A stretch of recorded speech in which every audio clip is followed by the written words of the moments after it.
Don't think about technically, like I would technically do this, that's how I do it. That's not going to help you. What will help you is understanding that people purchase emotionally. They purchase with emotions, and they're scared and they're confused. They don't really believe it's possible for them. They doubt themselves because they tried a bunch of times and they failed. They are scared that they're going to show up and they're going to fail and you're going to judge them. They're afraid that they'll pay the money and then it won't be worth it because they'll fail, and then they'll be in debt even more, and then they'll be even more disappointed in themselves. They're afraid that if they step in, there'll be pressure on them, and then when I handle the pressure, I'll get messy and maybe I'll binge eat, or maybe I'll go back to some old behavior. And they're scared of all these things, and about understanding and knowing that. And then what does that human being, what are they thinking? What is the bullshit they're telling themselves? And what do they need to hear in order to remove that fog so that they can see and they can hope and they can believe in themselves and they can be brave enough to back themselves in order to truly go through this?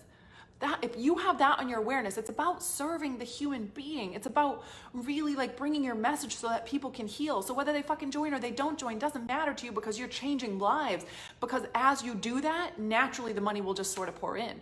But it's about being focused on the human being and their experience and what wisdom you have to bring to the table without trying to tell them what to do to go get the transformation. It's about waking them up so they're brave enough to opt into a container where they actually will learn to have the transformation. Because I could go all day long and I could tell people what to go do, but they're not going to go do it. I can tell you all day long to write a powerful blog every single day and add a PS and do a Facebook Live later, and you're not going to do it every single day. There's things that need to shift, and there's things that need to change, and there's things that need to be addressed, and time needs to pass. Time doesn't fucking need to pass, but human beings choose it, so then it does become true, right? And I'm aware that where most people at, they do choose the option that time needs to pass. And it's like, it's just knowing this, and it's knowing that in the container where they're celebrated, where they're whatever, in your coaching, in your sphere of energy, they're going to thrive, and not trying to get people to go do that in the life, in the place they're at without the support. That doesn't fucking work. So it doesn't serve people on any level to teach them that.